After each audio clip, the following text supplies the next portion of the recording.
அஸ்ஸலாமு அலைக்கும். எல்லோரும் எப்படி இருக்கீங்க? அண்ட் இன்றைக்கி வீடியோ என்ன அப்படின்னு பார்த்தீங்கன்னா, என்னோட மார்னிங் 6:30 to 9:30 வரைக்கும் உள்ள ரொட்டீன் வீடியோ தான் நீங்கள் வந்து பார்க்க போகிறீங்க. ஸோ வீடியோ கண்டிப்பாக உங்களுக்கு இன்ட்ரெஸ்டிங்காக இருக்கும் அப்படின்னு நான் நினைக்கிறேன். ஓகே, இப்போ வந்து அன்னைக்கான மெனு என்ன அப்படின்றத நான் சொல்லிடுறேன். காலையில் வந்து சாம்பார் வச்சுட்டு அது கூட சப்பாத்தி வந்து பண்ணிடலாம். அண்ட் மத்தியானத்துக்கு லஞ்சுக்கு வந்துட்டு சாம்பார் கூட இறால் வந்து ஃப்ரை பண்ணிவிட்டு ஒயிட் ரைஸ் பண்ணிடலாம் அப்படின்றது தான் அன்றைக்கான மெனு.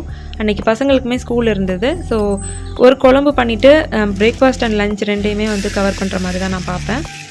அதுக்கப்புறம் வந்து பாலை வந்து அடுப்பில் வச்சுட்டு அடுத்து வந்து கொஞ்சம் ரீஃபில்லிங் பண்ணுறது பண்ணிட்டேன். இந்த மாதிரி பாக்ஸ் எல்லாம் வந்துட்டு நீங்கள் ஒரு பொருள் யூஸ் பண்ணுறீங்க அப்படின்னா அது முடிஞ்சதுக்கப்புறமா அதை வாஷ் பண்ணி நல்லா காய வச்சதுக்கப்புறமா அடுத்த பொருளை வந்து கொட்டி வைங்க. அப்படி பண்ணுற போது தான் எப்போவுமே நீட்டாக இருக்கும். ஓகே, இப்போ வந்து துவரம்பருப்பும் அதுக்கப்புறம் பாசிப்பருப்பும் சேர்த்துக்கிறேன். இந்த மாதிரி பண்ணும்போது டேஸ்ட்டும் நல்லாயிருக்கும், ஹெல்த் வைஸ் நல்லா சூப்பராக இருக்கும், அதனால சேர்த்துருக்கேன். அதுக்கப்புறம் தண்ணி ஊற்றி இதை ஒரு அடுப்பில் வந்து வச்சிடலாம் அப்படின்ட்டு. ஸோ இந்த மாதிரி வேக வைக்கிறது, ஊற வைக்கிறது இதெல்லாம் ஃபஸ்ட்டே பண்ணிக்கிட்டோம் அப்படின்னா கொஞ்சம் டென்ஷன் இல்லாமல் இருக்கும்.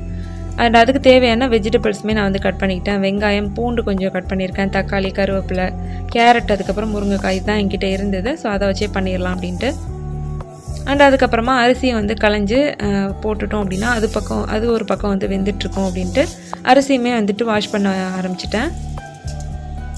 எனக்கும் பசங்களுக்கும் வந்து பார்த்திங்கன்னா ஒரு கப் அளவு தான் நான் வந்து போடுவேன். ஸோ இதுவே எங்களுக்கு மதியானம் நைட்டு ரெண்டுக்குமே வந்துட்டு போதுமானதாக இருக்கும் அப்படின்றதுனால ஸோ போட்டுட்டு இப்போ வந்து இதை வாஷ் பண்ணிவிட்டு ஒரு அடுப்பில் வச்சிடலாம். அந்த கேப்பில் வந்துட்டு பார்த்திங்கன்னா பாலுமே வந்து வெந்துருச்சு. ஸோ பாலை இறக்கிட்டு இதை வச்சிடலாம் அப்படின்ட்டு. அண்ட் கொஞ்சமாக இந்த ரெண்டாவது தண்ணியை வந்து களைஞ்சி வச்சுருக்கேன். இது எதுக்குன்னு பார்த்தீங்கன்னா சாம்பாருக்கு ஊற்றணும் அப்படின்னா நல்லாயிருக்கும் அப்படின்றதுனால அது கொஞ்சம் எடுத்து வச்சுருப்பேன். அண்ட் ஒரு பக்கம் வந்து விசில் வந்துருச்சு, நம்ம ஒரு பக்கம் வந்து ரைஸும் வச்சாச்சு. அண்ட் என்னோடய எனர்ஜி பூஸ்டர் வந்து காஃபி காலையில். ஸோ காஃபியுமே வந்து கலக்கியாச்சு.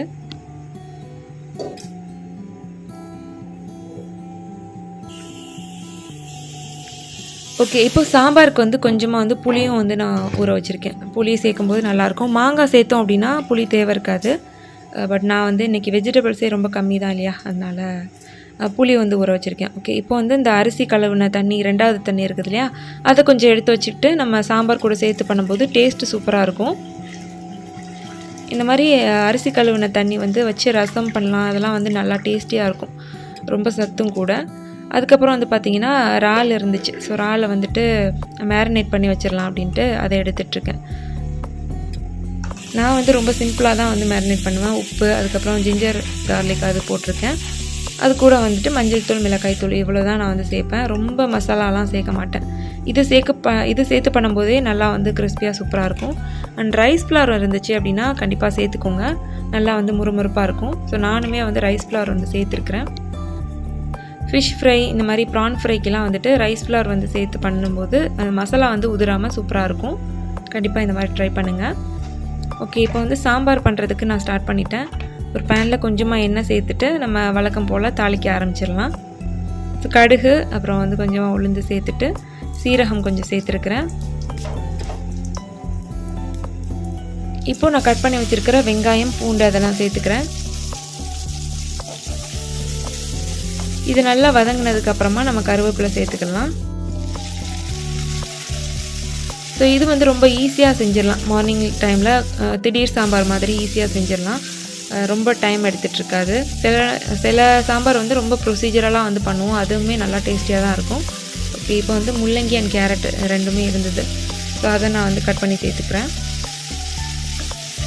இந்த மாதிரி தாளிக்கும் போதே இந்த மாதிரி வெஜிடபிள்ஸ் எல்லாம் வந்து கட் பண்ணி சேர்த்து வதக்கி விட்டிங்க அப்படின்னா கொஞ்சம் இந்த பச்சை ஸ்மெல் இல்லாமல் இருக்கும். ஸோ அதனால் இது சேர்த்துட்டு இது கூட வந்து கொஞ்சமாக மஞ்சள் தூள் சேர்த்துட்டு இதை நான் வந்து சாட்டே பண்ணிக்கிறேன். கூடவே வந்துட்டு கொஞ்சமாக பெருங்காயத்தூளும் சேர்த்துக்கிறேன். சேர்த்துட்டு இதை நல்லா வதக்கி விட்டுக்கோங்க. இப்போ வந்து சாம்பார் தூள் இருக்குது இல்லையா, அதை வந்து நான் சேர்த்துக்கிறேன். சில டைம் நான் என்ன பண்ணுவேன் அப்படின்னா இந்த சாம்பார் தூள், இந்த வெஜிடபிள்ஸ் இதெல்லாமே தண்ணியில் போட்டு வேக வச்சுட்டு அதுக்கப்புறமா சேர்ப்பேன், அதுவுமே நல்லா தான் இருக்கும். பட் நான் இன்றைக்கி வந்து ரொம்ப அவசரமாக செய்கிறேன் அப்படின்றதுனால இந்த மாதிரி செஞ்சுக்கிறேன். இந்த மாதிரி செய்யும்போதுமே டேஸ்ட்டு சூப்பராக இருக்கும். அண்ட் கொஞ்சமாக வந்து ஒரு டீஸ்பூன் அளவுக்கு மல்லித்தூள் சேர்த்துட்டு இப்போ நம்ம அரிசி கழுவுன தண்ணி இருக்கு இல்லையா, அதையும் சேர்த்துட்டு தண்ணி ஊற்றி மூடி போட்டு வச்சுக்கிறேன். உப்பு தேவையான அளவு சேர்த்துக்கோங்க, அதில் சேர்த்துட்டு மூடி போட்டு வச்சுக்கோங்க. அது வெந்ததுக்கப்புறமா நம்ம மற்ற வேலைகள் பார்க்க ஆரம்பிக்கலாம். ஓகே, இந்த பக்கம் வந்து பார்த்திங்கன்னா ரைஸுமே வந்துட்டு ஓரளவுக்கு வெந்துருச்சு. ஸோ அதையுமே வந்து கவுத்திடலாம் அப்படின்ட்டு அண்ட் அதுக்கிடையில் அந்த கேப்பில் வந்து புளியை வந்து கரைச்சி வச்சுக்கலாம் அப்படின்ட்டு அந்த வேலைகள் வந்து பார்த்துட்ருந்தேன். பருப்பு வந்து பார்த்திங்கன்னா இந்தளவுக்கு நல்லா வெந்துருச்சு. ஸோ அதை நான் வந்து நல்லா நச்சு விட்டுட்டு அதையுமே எடுத்து ஒரு பவுலில் தனியாக வச்சுக்கிட்டேன். இந்த வேலைகளெல்லாம் பார்த்துட்டு இருக்கும்போது தான் நான் வந்து சப்பாத்திக்கு வந்து மாவுமே பிசைஞ்சுக்கிட்டேன். நான் வந்து சப்பாத்திக்கு வந்து மாவு பிசைஞ்சிட்டு ஊற வச்சுட்டு அந்த மாதிரிலாம் வந்து பண்ண மாட்டேன். டக்குன்னு எனக்கு தோணுச்சு அப்படின்னா உடனே வந்து பண்ண ஆரம்பிச்சிருவேன். பண்ணிகிட்டு இருக்கும்போதே கரண்ட்டும் போயிருச்சு கரெக்டாக. ஸோ அதுக்கப்புறமா இந்த பக்கம் வந்து பார்த்திங்கன்னா சாம்பாருக்கு அது நல்லாவே கொதிச்சு வந்துருச்சு. புளி தண்ணி சேர்த்துக்கிறேன். புளி தண்ணி சேர்த்துட்டு இது நல்லா வந்து கொதிக்கட்டும்.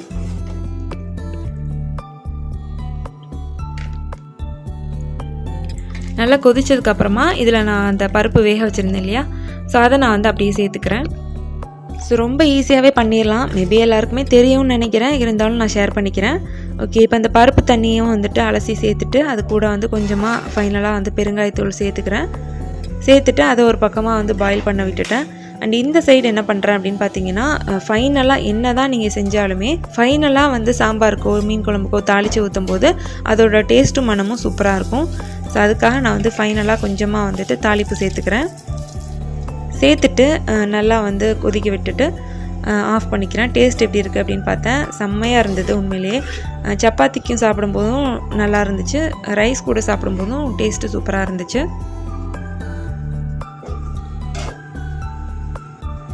அதுக்கப்புறம் வந்து சப்பாத்தியுமே போட ஸ்டார்ட் பண்ணிட்டேன். நான் சொன்னேன் இல்லையா, ஊற வச்சு கொஞ்சம் நேரம், அதாவது பிசைஞ்சதுக்கப்புறமா கொஞ்சம் நேரத்துலேயே வந்து நான் சப்பாத்தி போட ஸ்டார்ட் பண்ணிட்டேன். சாஃப்டாக தான் வரும். எந்தளவுக்கு சாஃப்டாக இருக்குன்னு பார்த்தாலே தெரியும் உங்களுக்கு. ஸோ ரொம்ப ஊற வைக்கணும் அப்படி இப்படின்னு சொல்லிட்டு நான் டைம் எடுக்க மாட்டேன். மேக்ஸிமம் இந்த மாதிரி தான் பண்ணிக்குவேன். சப்பாத்தி எல்லாமே போட்டு முடிச்சிட்டேன். அதுக்கப்புறமா அதே பேனில் வந்துட்டு பிராணையுமே வந்துட்டு பொரிச்சிடலாம் அப்படின்ட்டு அதையுமே வந்து போட ஆரம்பிச்சிட்டேன். மேக்ஸிமம் என்னோடய வேலைகள்லாம் இந்த மாதிரி சிம்பிளாக தான் இருக்கும். ஏன்னா ஒரே நேரத்தில் 2 வேலை பார்க்குற மாதிரி தான் நான் பார்ப்பேன். சாப்பாடுமே சரி பார்த்திங்கன்னா, சாம்பார் வந்து காலையிலையும் யூஸ் பண்ணிக்கிட்டேன், மதியானமே யூஸ் பண்ணிக்கிட்டேன். அதே போல் சப்பாத்தி போட்ட பேன்லேயே வந்துட்டு இறாலுமே ஃப்ரை பண்ணி எடுத்துக்கிட்டேன். அண்ட் இந்த வேலைகள்லாம் பார்த்துட்டு இருக்கும்போதே என்னோடய 3rd பையனுமே வந்து முழிச்சு விளையாடிட்டு அந்த மாதிரி கத்திட்டு இருந்துட்டு இருந்தான். ஸோ அதெல்லாம் பார்த்தா சரியாக வராது அப்படின்ட்டு வேலைகள் ஒரு பக்கமும் அவனை தூக்கி வச்சுட்டே கொஞ்சம் வேலைகள் பார்க்குறது அந்த மாதிரி தான் போயிட்டு இருந்தது. ஸோ பையனுக்கு வந்து பசங்களுக்கு 2 பேருக்குமே வந்துட்டு இந்த மாதிரி மிக்ஸ் பண்ணி வச்சுருவேன். ஸோ அந்த மாதிரி பண்ணும்போது அவங்களுக்கு சாப்பிடும்போது ரொம்ப ஈஸியாக இருக்கும்.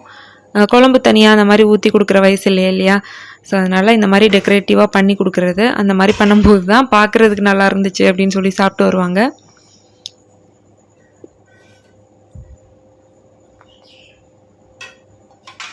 அண்ட் ஃபைனலாக வந்து ப்ரானுமே வந்து ஃப்ரை பண்ணி அவங்களுக்கு வந்து வச்சுட்டேன். இதுக்கப்புறமா பசங்க 2 பேருக்குமே வந்துட்டு சப்பாத்தி வந்து ஊட்டி விட்டுட்டு அவங்கள கூட்டிகிட்டு போகிறது தான் வேலை.